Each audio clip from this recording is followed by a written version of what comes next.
Brown Dogs Farm are Norwalk, Iowa-made hot sauces and dressings. Brown Dogs Farm was born out of the dream to emulate the simple life of Rob's grandparents, who inspired him with their hard work and abundant gardens. Rob and Amanda set out to create a unique blend of fruit and pepper that would satisfy the part of the brain that craves great flavor without sacrificing the spice of the peppers. Sweet, but still packing heat. With combinations like jalapeno green apple, habanero peach, cherry rhubarb reaper, and other great flavor combinations, there is a spice and flavor that is right for any party or get-together. BDF also has homemade versions of their classic and spicy ranch that are one of a kind. You can order all of those and more online at www.browndogsfarm.com and ask your local grocery to stock up. Side of the Storm is brought to you by Revelton Distilling Company. You can visit them in Osceola, Iowa, or on the web at www.reveltondistillery.com.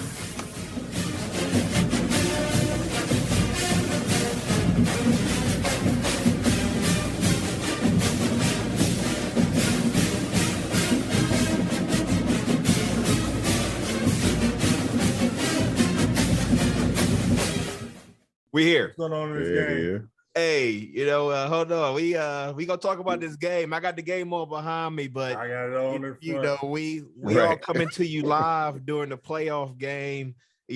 Representing Brock. And I represent Kittle today too. That connection. I'm gonna say hi to him. We all love. We gonna say hi to him though. But yeah, this is the Side of the Storm broadcasting to you live. We missed y'all for the past couple weeks. Life happens. But we here today. Brent got his double cup. I got my bourbon in the Burbs cup. I'm drinking Angel's Envy today because I'm out of Revelton. But we already working on that, so I'm not calling out ship again this time. He already heard that call out. It's too early in the day for me to have something in my cup. So you still an hour away. For me, it's 5 o'clock. It's 5 o'clock somewhere for me, man. I know I'm gonna have to make a grocery store run or something before the night's over. Yeah, you got sunlight out behind you. Man, you see it? Yeah.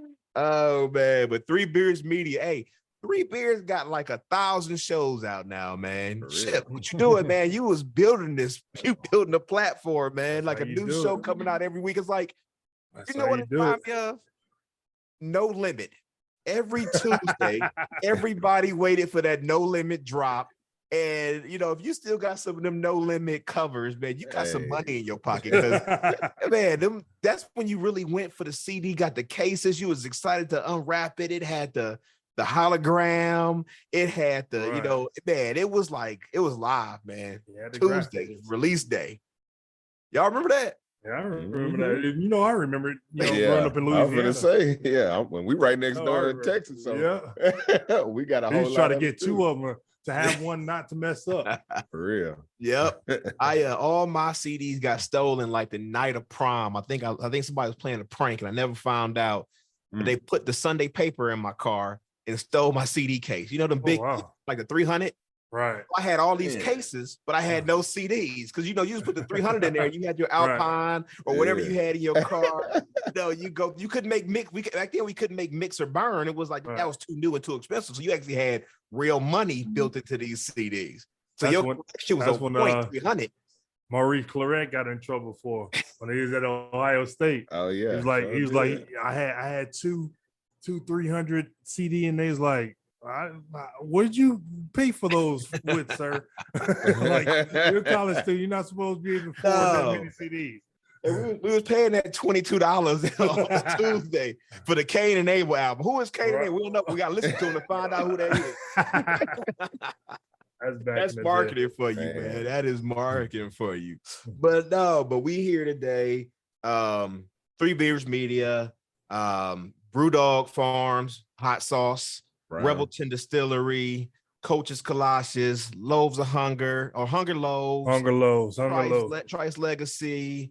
We all here in the building today, and representing everything that's out there. But yeah, we wanted to come live, and we missed a couple of basketball games. We'll get into that in a minute, but we wanted to come live during this game to see how them boys do against these Niners. So I mean, I'm out here and Marcus out here, so we see it all the time. And they've been selling knockoff Purdy jerseys out here for like $50. That's tragic. One letter up here, one letter down here, but people buying them for $50 because they're like, I need a Purdy jersey. Right. And Purdy's parents live out here. He's from out here in Arizona. So the Purdy mania is on point. He probably got some high school Purdy jerseys out there floating around now. I ain't seen them on social yet, but you just got to hit them old jersey shops, them outlets. Yeah. They'll make one up for you real quick. Yep. We just got to see if they got an NIL for high schools, what can we find out there? Mm-hmm. But we gonna get into basketball season because that's what we typically do right now. But again, because we got Purdy out there, did want to throw out some announcements that we missed. So we missed a couple things by not being on, but we had some big things kind of coming up. And so, one of the things that we had come up was Jordan Lang's, so we had a couple hires this season, this off season. So coach has been doing this thing. So, we had Jordan Lang's come out here, he was head coach out there, coming back and being our running back coach. I don't know much about this guy, but, it's been a lot of hype around, bringing these people in because, Matt Campbell is a big, transfer portal. I would say it's a big transfer portal type of school as well. Nowadays, we get some good recruiting from Indiana Wesleyan, out here to Iowa State. So, good luck. See how he does for us this year. We also had, let's see what else we had. We had, let's say, Petit. We had Petit come in here, Hank Petit. He was at Wisconsin. So he was assistant coach at Wisconsin, played in the NFL. So we brought him out here, assistant coach and cornerbacks coach. So, hopefully, I want to see what he does with the cornerbacks. Anthony Johnson Jr. was one of our CBs, and so he had a breakout year this year for him. But, I'm looking to see how Hank Petit do that. What other hires we had? We had Ray Clayton hired, offensive line. He was a coordinator and line coach at UNI. What's funny about this hire? Not funny, but David, that used to be our assistant AD when I was the AD at UNI. So they took one of our people. We just took one of their people. So, Ryan, maybe we can bring some of that stuff because, at the beginning of the year, that UNI game is a toss up sometime. We don't know who's going to show. It's just like that Iowa game. You don't really know, so he can give us some secrets of like how they used to prepare for us. So that inside track right there. So that was a football off season thing. And then the last one that I got to share is, our strength and conditioning core is now done. We had 3 former Boise State staffers. So we got Jalen Baker, Brandon Patus, I can't say it, and Lucas White. They came over with some other coaching changes that came over this year. So they follow some people, but now we got some strength and conditioning. I want to see if we can get Getty on here to see what he thinks about these forecasts take. So, I'm gonna reach out to Getty and see what he talking about. Because he was the man back when we were there. So definitely a legend. Definitely a legend. Yeah. So we gotta get a hold of him and tell him to come on our cast though. So yeah, just wanted to share those couple things about football because there's a lot in this offseason. So now we looking at, where we at now. Football playoffs. It looks like we're up 3-0. Yep. Hold on. He said we. I'm going with ride today. Hey. Gotta pull for the Cyclone. Yep. 100%. Yeah, I should call Seneca right now and see if he answers his phone and see if we get Seneca to come on the line, see what he think about. But you know what? I'm gonna call Seneca. We gonna do it. Why not? Let's call get Seneca. Done. Let's call him real quick. See if he. Oh boy, you way offside. Was it false start? Let's call this cat. Let's see where he's at. I heard y'all like when we bring in some guests. So let's see if he answer. He probably look at the number and say, "I'm not talking to George today." Let's see. He gonna act all proper too when he get on.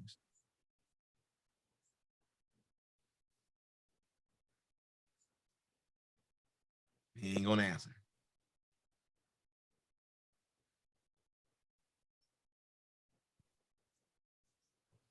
An automatic voice message system 425. All right, he gonna probably text me and say, George, what you need?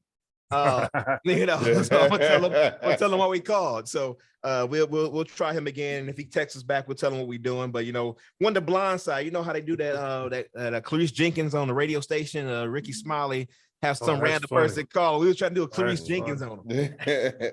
That's too funny. They be having them so fighting mad on there. Oh yeah. Thinking it's real, but so what we're thinking, we had everybody picking these Niners, they looking at the fact that Purdy is not playing like a rookie.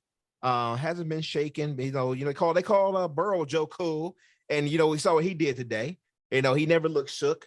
And now we got Mr. Purdy out there. What y'all think about this? I mean, he when he popped on the scene at ISU, obviously he popped up and became the man out of nowhere. I think it was against Oklahoma State, and they were like, "Man, who was this kid?" And he proved why. But I'm not gonna lie to you, crazy, presently surprised though that he's doing this well. I'm not gonna lie to you. I mean, it tells a lot to him and his professionalism too, kind of preparation, because I've been hearing crazy stories about him and all the extra work he's putting in. But the system he's in is helping him tremendously. I mean, he's got crazy weapons around him. So he's doing his thing though, man. You just said it, and you said the word, the system. He broke all these records at Iowa State, and he passing records and all these quarterback records that Seneca had held for a while, but we didn't win. We still went 7-5 was our best record. Like, we did not get everything out of it. And he has some weapons around him, but the way they're doing things now and the weapons he's getting, and they keep adding things to this team.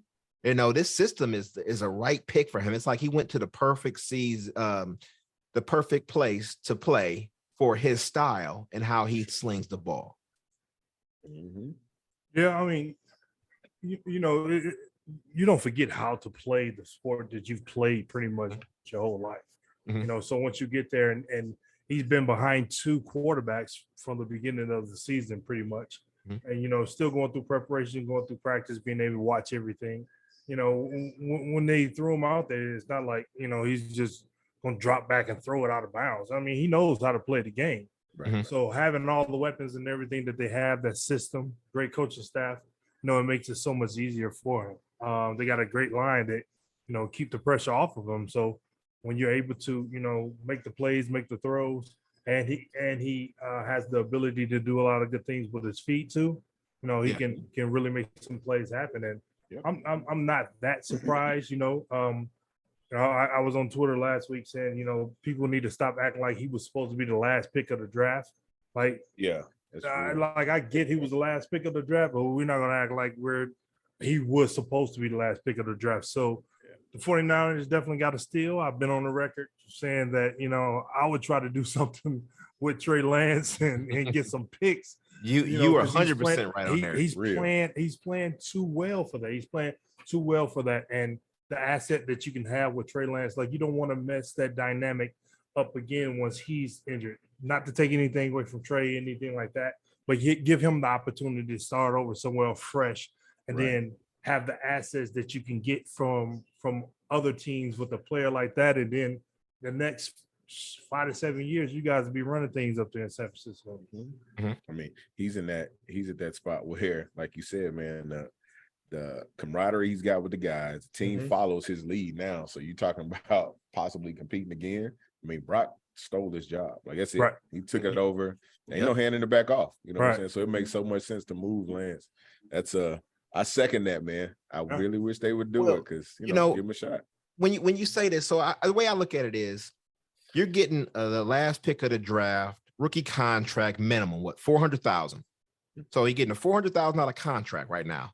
He's balling like he's getting $20 million a year.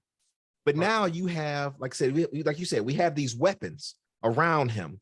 You pass off a Trey Lance, who is still going to be a great quarterback. Even if you keep Jimmy G. Jimmy G knew he was going to be a backup role, but you can get so much for Trey Lance at other positions to make this team a contending Super Bowl team for the years to come, because you're not paying a quarterback. And I think I said it our last thing. It's kind of like when you the Warriors drafted most of their players. The big three was drafted. It wasn't like they went and built this team. They were used with draft players.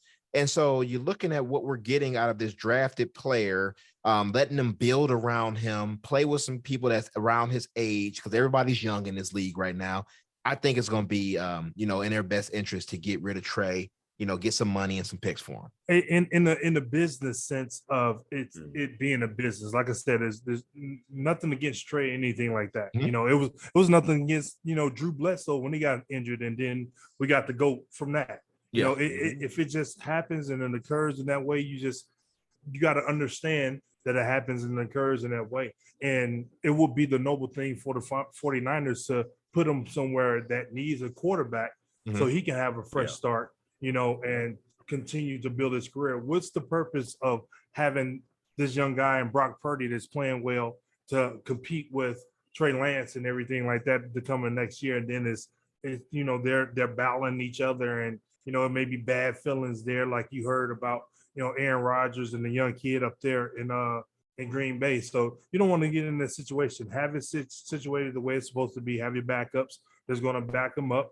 It's I don't know if it's a bad thing that he's not going to be paid what he's worth for a couple of years, but right. I mean, that's the business side of it all. Yeah, and it just, is. Let them continue to build and have this opportunity to, propel off of it.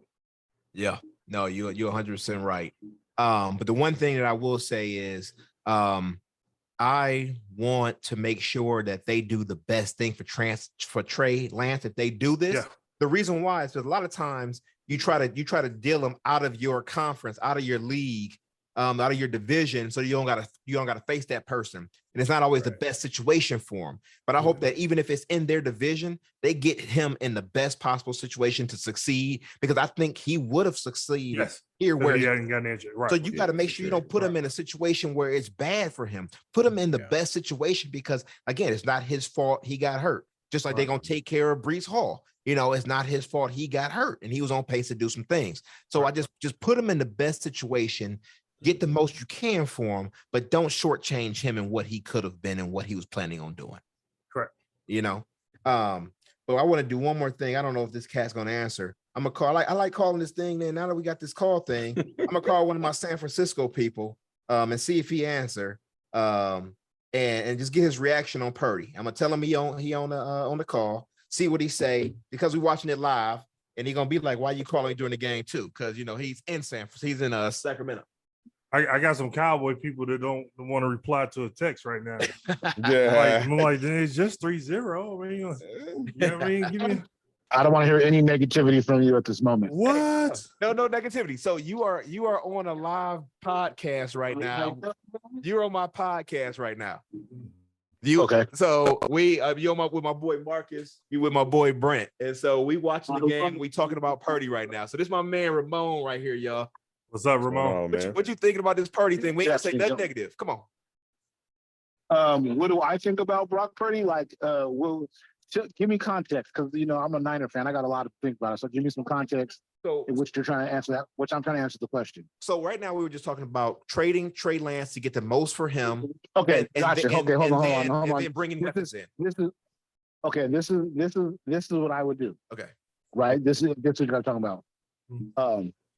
If Brock Purdy at this moment has shown that he can run the offense. Yep.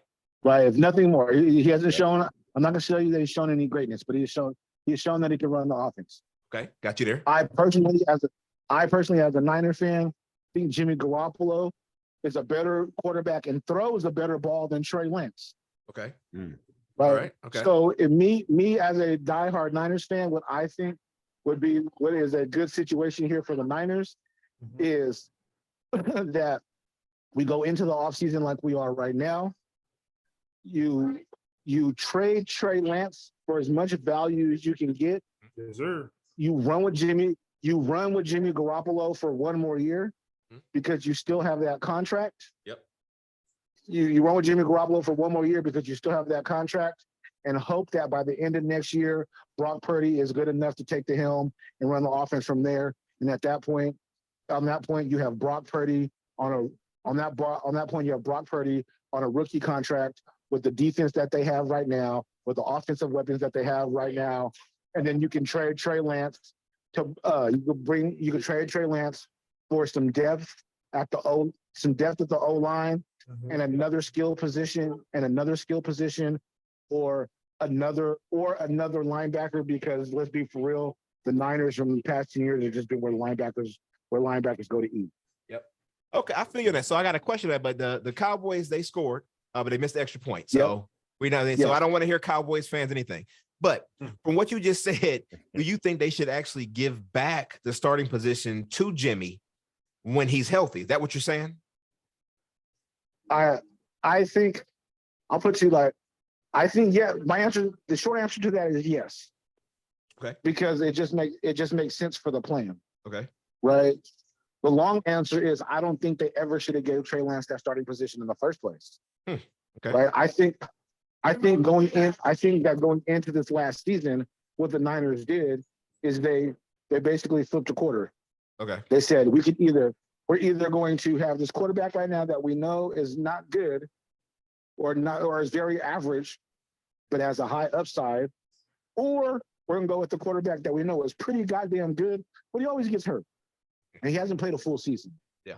Right. Okay. So they basically flipped the quarter and they went with the upside of the youth. Okay. Right. All right.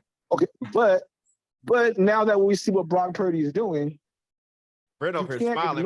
Brent want to jump in here. I see Brent. No. I'm listening. My man's been doing his research, so I'm listening. You can't ignore it. You can't ignore it's not even that I'm doing my research. I'm a Niners fan. He's a diehard Niners fan. I can hear it. I'm a Niners fan, right? Because what you can't say, because ultimately, if you look at it like this, right?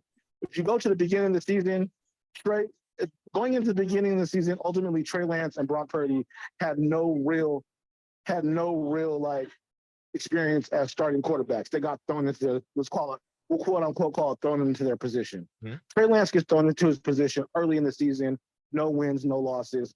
He had a whole training camp, and he with all of that isn't as good as Brock Purdy is right now. I like to hear that. You know I like to hear that. Yeah, you take because you can't do this with a lot of games. Take any 4-game sample size. Take any 4-game sample size of both, right? And you're ultimately going to say, okay, you have to rival Brock Purdy if you take any 4-game sample size, because that's really all you can do with these two quarterbacks to compare those two. All right, now I'm gonna pause you. Hosts, okay. Jump in here. I see y'all. What y'all? I got a question. So you say, Ramon, you said that the 49ers have Garoppolo still on the contract for 1 more year, or how many years? I believe it's 1 more year after this year. Don't quote me on the amount of years. I believe that they readjusted the contract for the rest of this year and next year, and then the third year he would be a free agent. So what Brock has done this year, why not just make Garoppolo the backup that's as good as he is as a quarterback, and to give the ball to Brock beginning of next season and see how he pilots this thing at the beginning of the season? And if he doesn't, if he has some, hiccups and things like that, then we got Brock. Then we got Jimmy that's coming off the bench to relieve him, and then we go that way. Let me preface before I answer that. Let me preface my statement with this. Okay. I believe that all quarterbacks who come into the league should not start in their first 2 years. Okay. Okay. Now, right, like that. I believe that about all quarterbacks. Right. So I think now that's that part.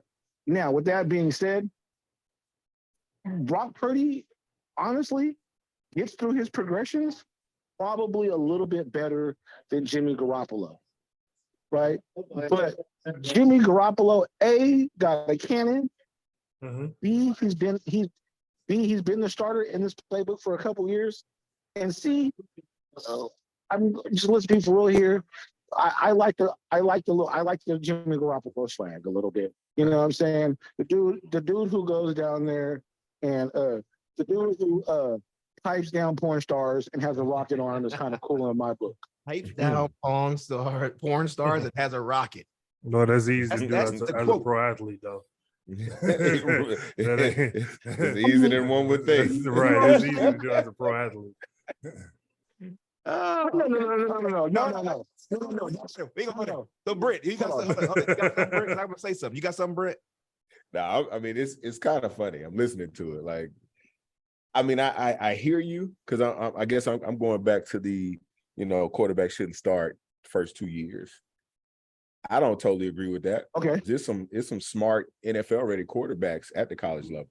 Obviously, the game speed is like, I mean, it's heightened like crazy. But I think in the right system, right. I mean, if you draft like a Purdy, like Purdy could have started this entire year with Shanahan and those weapons, right? So I don't think, and don't get me wrong, I didn't think that Brock Purdy would have played this first 2 years. But in this particular instance, it shows that in the right system, it doesn't matter. A quarterback can have a ton of success. Okay, so I don't think the first few years are perfectly fine.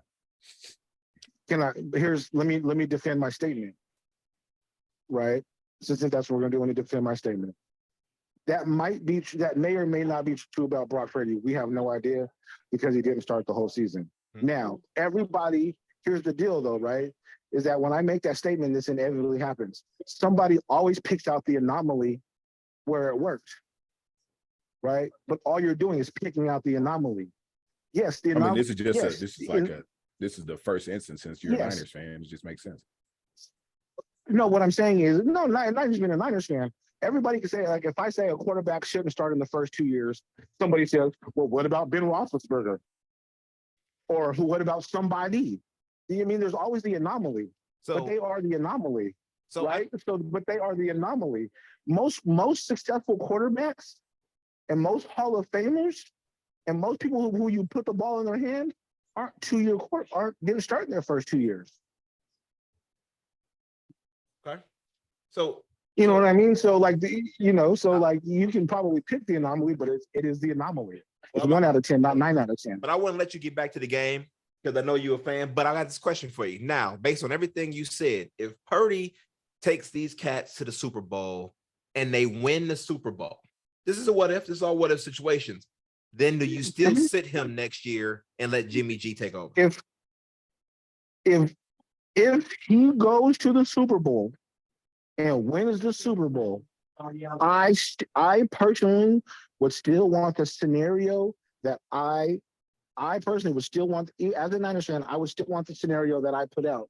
But the realistic thing that is going to happen is that they're going to get rid of Trey. The realistic thing that would probably happen is that they're going to get rid of Jimmy Garoppolo, and then what you're going to hear is in the offseason, it's a competition between Trey Lance and Brock Purdy. Okay, that's the reality of it. That's going to be a disaster. Yeah, that's going to be a disaster. When Tony Romo went down and Dak came in, they didn't give the ball back to Tony Romo. I mean, it just is what it is. And Tony, Dak don't throw the deepest ball. He's not the best quarterback, but he runs that offense. You are 100%. So now you are 100% correct, but there's a couple of things. There's a couple of things that are different. Let me say this though. I'm gonna ask Brent this question, because Brent, you on the field, your quarterback gets hurt. The last part of the year, your backup quarterback takes you on to this next level. Y'all win whatever championship we want to talk about, whatever trophy you want to talk about. The next year, that quarterback that started with you most of the season is back and healthy and is coming. What would you want to happen? And as you being an ex-Iowa Stater, football player, semi-pro, what would you want to happen? I'm riding my team's momentum. So if we go on to win a Super Bowl, I'm going to try to keep the core of that team together. And the guy that took us there and led us through the playoffs and all of that, when the best ball is played, playoff time, he's going to be my starter going into the next year. I feel that. Okay. And using that argument over the past 2 years, the best ball that the Niners played is with Jimmy Garoppolo at the helm. The past 2 years. But you're talking about this year. The best ball now is this year with Brock Purdy.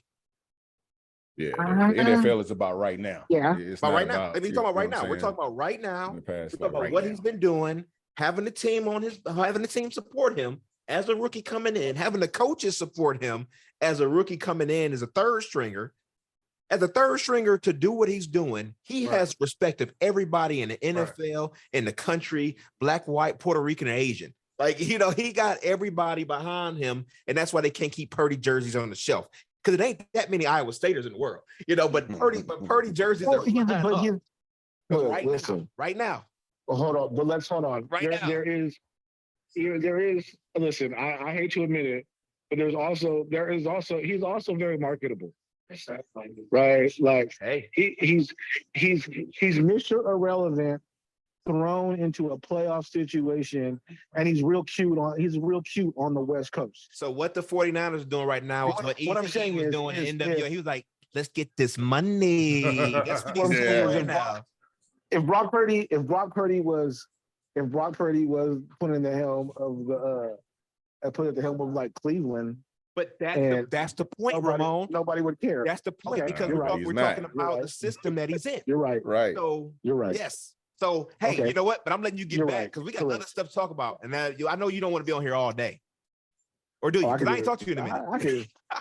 I do the football shit all day. So Ramon is my homie from Sacramento, my golf buddy, my bowling buddy, my thirsty whatever turtle. What was the name of the turtle bar we used to go to? The glass turtle. The glass turtle. Man. But no, this is my cat when I moved to Sacramento for about 3 years. Then before that, me and him worked together. So been my homie for a minute. But I appreciate you jumping on, man. Talking about it. We probably gonna call you again or something like that. We'll get you back on here. All right. But we gonna let you go enjoy. Are you at the home or you at Chris' house? Cuddy's house? I'm at Chris' house. Hey, tell Cuddy on the phone real quick. This man barbecued steak and lobster for the game. What am I gonna say? No. Oh yeah, for sure. This is what they do in California, I guess. Hold on. All right, hold on. Jordan's live on his podcast. I want to talk to you. Man, what's up, you already Cuddy? know. I know. What's going on? Man, I ain't get to invite steak and lobster. Hey man, you always welcome over here. You helped me hang up my first TV over here, man. Yeah. We finally had to upgrade after like 7 years, though. You know what I mean?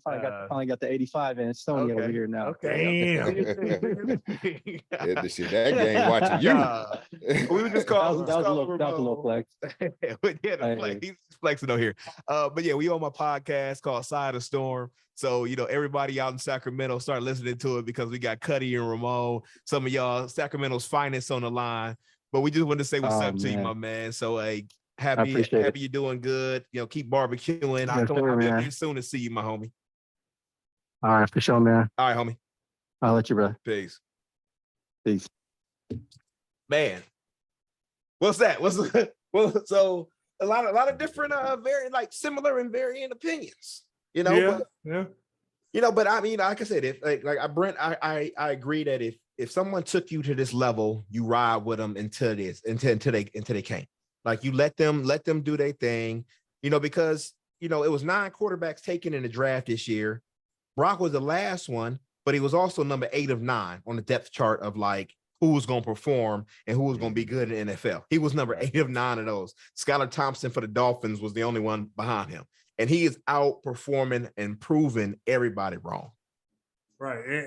And unless it's somebody like, Aaron Rodgers, they got injured, or Tom Brady or somebody like that who's been that quarterback for decades and, been in that role or whatever, and you stepped in. And even sometimes that may even occur, but Trey Lance hadn't even had that opportunity to, and we've seen the greatness or the lack thereof, some may say, of Jimmy Garoppolo, even though he's a good quarterback. But with them two being out and injured, bringing back, Trey and making him and Brock compete at the beginning of the year is just going to be a total disaster. Like, you have a great quarterback in Jimmy, who has done a lot of great things for you guys already there. He was already going to be out of the door earlier before the season started, and you guys was able to bring him back. Trey got injured, and he came in, and he was a starter. He got injured, so just have him there if he's under contract as the backup, and move Trey for those assets and things that you can get, and just see what we're gonna do with Brock at the beginning of the year. And if he doesn't, figure it out the way he's figured it out so far in the heightened part of the NFL season, which is the second half, if for whatever reason he lays the egg at the beginning of the year, you have that veteran in Jimmy to continue to mentor him and bring him along, and you go from there. I wouldn't understand, dividing the locker room now between him and Trey Lance. It's just going to be a disaster. Now, the last question for both of y'all: what if he loses this game today? Keep him. You said like about him winning the Super Bowl. He wouldn't even have to win the Super Bowl for me. Okay. Like we're building, right? We're building for next year. It came but one team win the Super Bowl. I just had to ask the question. I got to pick that up. I'm with you 100% on that. If he's not that guy that's going to win the Super Bowl, then it's not the Cowboys. It's not Dak. It's not we're going to win the Super Bowl this year or it's a bust. We're pleasantly surprised what Mr. Irrelevant has done. And we're going to roll this. The wheel's not going to stop throughout the offseason. We're going to keep trucking. There's a lot of with it. Yeah, there's a lot of first-year quarterbacks that don't make it this far. So, I mean, he can't. There's no way he doesn't have the start now. He has to lose the job at this point, starting the next season, because now that he has a team, he's captivating America with this Mr. Irrelevant story. So, again, it's a business. My man's selling jerseys like crazy. That's what they need. Right. People going to show up to watch Purdy play now. So you can't just sit them down. I mean, obviously they got a fat contract to fulfill with Trey Lance and all of that. But, I mean, it's Brock's team right now. So they need to decide who's going to be the person to mentor him and help continue to grow him so he has more success, right? I think they need a veteran in Garoppolo, somebody who's won and had some success. They need to keep him around. I mean, find a way. I feel you. Hey, NFL, I did not get the express written consent to air this on my podcast, but I want to let you know, just like on Facebook, I do not own the rights to this music. We're not playing music. But I want to make sure that the NFL know I'm not trying to make money off playing this in the background. This Iowa State we're talking about. So I don't want them coming after us because Three Beards Media put us on. Yeah, so, Three Beards Media it was. They in Iowa, they in Iowa. But no, so as we close out, because this will be basketball season, and we've been on here 40 minutes talking about football. Hey, it's the pod. It's about the sport. That's it. So, we're talking about sports, baby. As we transition, anything else y'all want to say about the Niners, Purdy, Iowa State football before we transition to the basketball season? Hey, Purdy's a man, and Brock we trust. I think that's what they used to say when he was here. So. We need to get a circuit cutter thing and make some shirts. Yeah. Everybody making shirts nowadays. I'm going to come out in front of that. Hey, the next round, I'm going out with some shirts I made on my circuit printer. And I'm going to be right there wherever they at. Rocking some shirts. Straight up. Yeah. Not licensed, going to be crooked. Some letters going to be falling off, but they're going to be authentic. But as we get to the past midpoint of our podcast, again, Three Beards Media is our sponsor. Well, not our sponsor, but they're our parent company. And, we have Revelton Distillery and Brown Dog Farms as our sponsor. So, good looking on there. I actually used some of my hot sauce. I made some wings in the air fryer today and used some of my hot sauce, the pineapple one on my wings. So I did some lemon pepper and some other seasoning on them, threw them in the air fryer. And then, I put a little hot sauce inside of my barbecue sauce that I had. So, gave a little spice and a little flavor, a little something. So, it was good. It was good. I ain't gonna even act like I'm eating that hot sauce. Oh man. So as we pivot, man, we had this Big 12 is tough. Man, it is. The Big 12 is tough. So because I'm waiting till we go down to Texas Tech because we bringing Nurse back on here when we go down because we beat them at home. We lost to Kansas by 2 points, huh? They're winless in the Big 12, Texas Tech. Yeah, but going down home, it might be different because we let them come back. We let them come back a little bit. Came back a little bit, so we let them get some light. But it wasn't like this Oklahoma State game where we were up 17 and lose by 2. That cannot happen. That cannot happen. But you look at that, you look at Kansas lost to who dropped K-State dropped Kansas, didn't they? Yep. No, TCU beat them. Oh, Kansas. Two of them, TCU and right. And TCU was the latest. So KU ain't as tough. We tie with Kansas right now for second. But you know, it's a tough Big 12, especially when they predict like 9 of us going to the dance. You know, but there are, I mean, there's some things we need to work on. There is, I was trying to find the stats I had on me, but this Oklahoma State game, we only shot, if I could find it, 20-something percent, 22.2% we shot from the 3-point field goal. 22%. And then 39% from the floor in general. Free throws, we were 58, and we out-rebounded them. You know, that's good. We had less turnovers, and we doubled their steals. But shooting 22% from three-pointer and then shooting 40% from the field, you know, that's not going to do it. Because I'm looking at, let me see something real quick. Iowa State, Texas. I wanted to see what that was too, because we got to find those stats too. But like 22% ain't gonna win. 22, and that's why we lost by 2 points. 22% when we're not a 3-point shooting team, but because we took so many and only hit, you know, a quarter of them, we should have stopped. We should have played and had a different game plan. So, you know, what's your thoughts on that, Marcus? The last 3 games, we had 3 games since we've been on. You know, we had the tough one we lost in Kansas. You know, that was pretty much a throw up, toss up or whatever for me. You know, we played extremely well. Could have pulled it off at the end, but that's always a tough place to win, to get a win at. But you know, this last game against Oklahoma State, you know, to be up 16, 17 points. Once you get in the second half, they're making runs. Now it's time to, you know, it's time to score. You gotta milk all of the time out of the clock that you can off the shot clock. We got to get these offensive rebounds. When we get the offensive rebounds, bring it out again and milk the time. If we're not scoring as good as we should have been scoring, or we want to score, then we got to do some other things defensively, and you know, to buy our way out of there. It's extremely. I never won down at Oklahoma State. It's tough. I hate that arena. I absolutely hate that arena. But it's a tough place to win. You know, when we won down there last year, we had some, you know, heroics that we had to do to win the game. But you know me, you know, we have to lock down that inside. I'm looking at the stats now. Caleb didn't score. Caleb had he played 17 minutes, was 0 for 1. He did not score. Because you look at we shot 3 3-pointers in the second half. We shot 6 in the first half. So we only shot 9 3-pointers total, and we shoot way more than 9. So we were 1 for 3 in the second half and 1 for 6 in the first half. So we weren't shooting the ball. You know, we were playing ball to be up 17. So we were actually ground pounding them, and we weren't relying on the 3. And it seems like we didn't even get back into what we were good at, because we won on these games by hitting that 3 and shooting that 3. And it was the defense just had us locked down, where we weren't even getting those open threes like we typically would have. Yeah, we got to get to the basket too.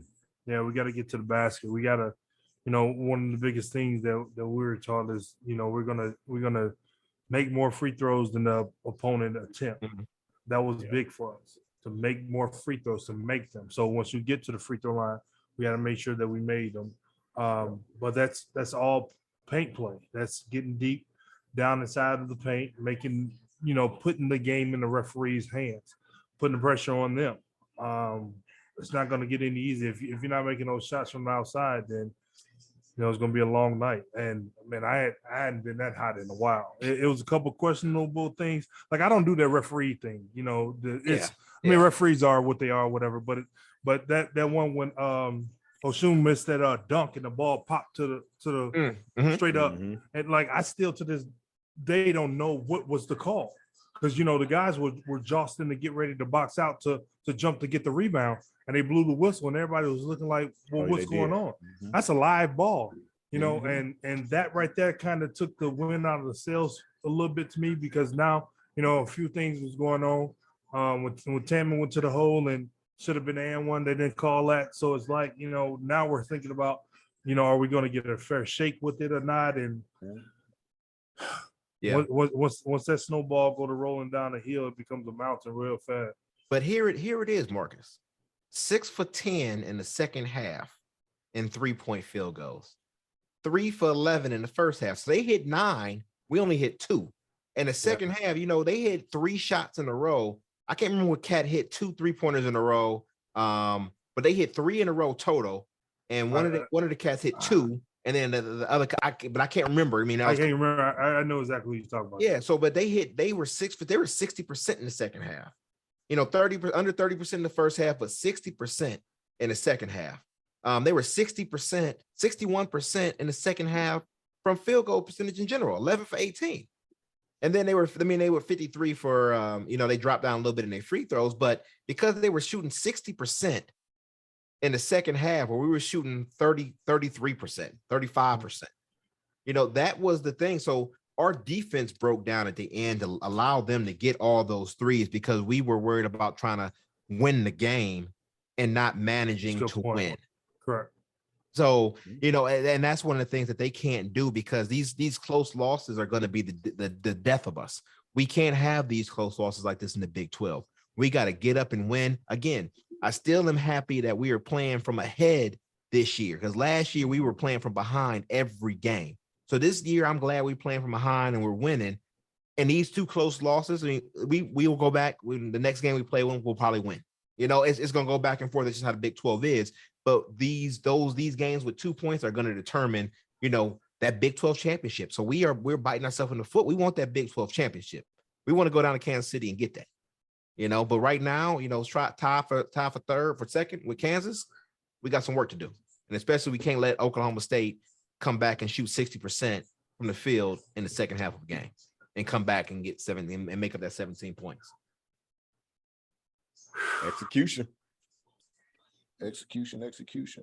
So what do you say to this team in the locker room, Marcus? What are you saying?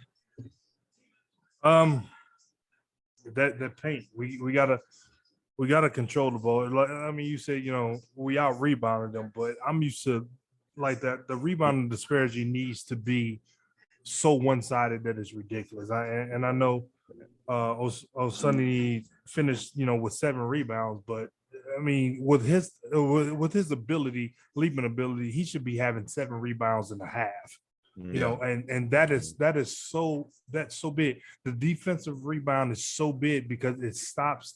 It doesn't give them at this level. You miss. One of those shots are going to go in after you keep allowing them to have offensive rebounds, and that causes momentum.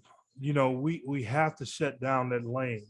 We got to be tougher than them on the defensive end. Not worry about the offensive end because the runners that we have, the shooters that we have, once we get that defensive rebound, then we just go and, into transition. If we don't get anything into, the primary transition, then the secondary transition, then we pull it out, manage the rest of the shot clock.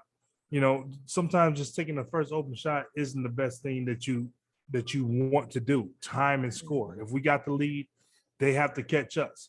I'm going to pump fake and not take this shot. I'm going to pull it out, and see if we can get a better shot.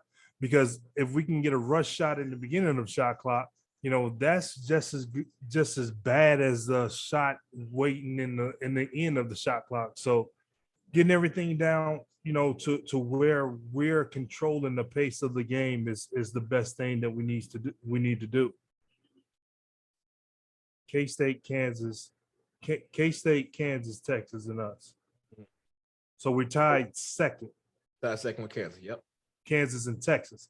They're both 5-2. Did Texas win today? Texas must have won today. I don't know. It just says 5-2 in the Big 12. So it says K-State, Texas, Kansas, and then us. And then we're all 5. Us 3 are 5-2, and K-State is 6-1. So what are you worried about? Are you worried about this season? What are you worried about right now? What in your mind? What worries you right now? Not much really is worrying me. Because even the loss in Kansas was if you want to say a good loss, it was a tough thing to not get at the end. The game yesterday, bothered me because that's one we should definitely close out. I mean, you're not going to see many blowouts. Kansas just completely laid the egg against TCU at home. yesterday. I don't know what that was, but Kansas did us a favor with that loss, and then we turn around and lost to Oklahoma State. So yeah, that's just how the Big 12 is. For the most part, we're at the top of the conference. We have TCU and Baylor right there, but we're not going to count out the rest of these teams. I mean, even like you said, Texas Tech is 0-7 right now, but they started the year off 10-1, 10-2. Yeah. So now they're 0-7. But that isn't that how we started last year? We won a lot of games, and then we still got to the Big 12 and struggled, and still made to the Sweet 16. So, I mean, that's the 12, man. Yeah. No, I think you hit it. I think you hit it on the head. And they got some work to do, and I'm glad we didn't record yesterday because I would have had to use the censor button a lot. All of us. I was like, oh, I got that censor button, but it's all good. So, but yeah, I mean, we not worried about it. They've been playing, they've been in the games, losing games. The 3 losses in the Big 12 or the 2 losses in the Big 12 are by 2 points. So we lost by 4 points total in the Big 12. That sucks when you think about it. A win is a win. Doesn't matter if it's 2 points, 1 point, but a win is a win. We lost those games, and to be that close. So we can take pride in that. And especially that we played Kansas so well, and we're going to have to play them again. But, we play Kansas better than we typically play Kansas. And for Kansas to be losing like they are, they're not the powerhouse they used to be. The Big 12 is shifting. So I'm happy about that, because, we don't really want KU always winning, Right. But yeah, but it's good. I mean, I'm looking forward to it. Osun, he played. He's playing. He's getting better in this system. As we go on, we have to realize too with the team, the way they're playing, most of them are transfers. So this system that they're in is a new system, even though Grill came back, but it's still a new system for him too. So we gotta say these boys. Well, I don't know what happened. What happened? Look like a turnover. I'm thinking so. Okay. Yeah, they got a pick. Yep. Let's do it. So yeah, these transfers are playing in a new system. So, I'm happy that they're playing the way they are in this system, which shows that we got a lot going on. What are you smiling about? Oh, because one of my Cowboy friends just texted me like they're ignoring my snaps while the 49ers have the game. And then they text me when the Cowboys have the game. They just texted me talking about we're inside the 20. And so when I went back and checked it, now it's eye roll signs. And that's what made me look at the TV. And we saw the interception. Oh man, that's what happens, man. It can change at any point in time, and this is like any given Sunday. We got a lot of time in here. We knew this was gonna be a tough game. I knew this was a tough game. These ain't no slouches making it this far. And Dak's game that he had last week. I'm not even a Cowboys fan, but Dak's game last week. Yeah, he went crazy. Yeah, he did. Man, I mean, I know you a Texas guy, Brent, man, he went off. Yeah, I'm not a Cowboys fan, but yeah, no, he went off. Game, respect game, man. He had a game, so you can't knock that at all. No doubt. So as we close out, man, what y'all want to say as we close out on everything we done talked about, and as we go forward in the next week, what y'all looking forward to? What y'all got going on personally? I'm gonna be in Louisville, Kentucky, this weekend. My cousin Brett having his birthday, his 40th birthday. So going out to Louisville, Kentucky, hang out with some family I ain't seen in a minute. I got to dress up. He said even if his grandfather ain't dressed up, he getting kicked out. But I bought a tux during COVID, and I didn't get it hemmed up or anything like that. My thighs don't fit in the pants. I'm 46 long, and the waist in those is 40. And this is, I don't know if I bought a trim, slim tux. I'm a classic guy. So that means I got to do something on these legs, man. I was a football player too, but my legs got to get smaller because I want to wear this tux. And I'm like, man, I tried it on this week. I'm like, damn it, that's too short. I can't go get nothing now. I thought I was like, I'm good. Just wear the shorts with it, the European look. Shorts to go. Ascot.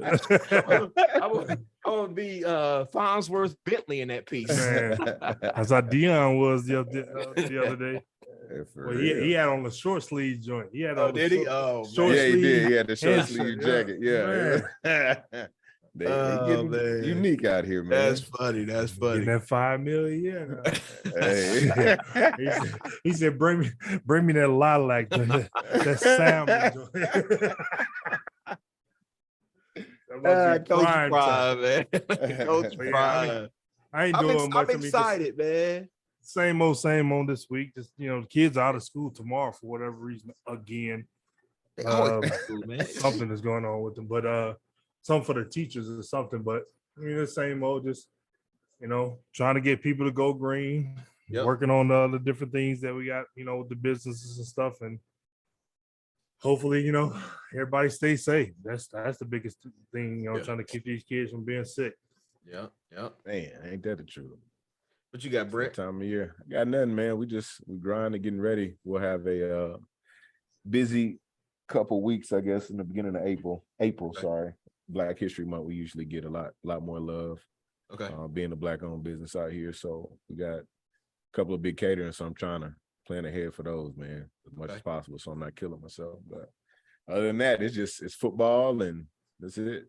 Okay, that's what's up. Yes, sir. I'm gonna say one more thing before we head out. So Trice100golf.com is the website for the golf event Friday, June 16th.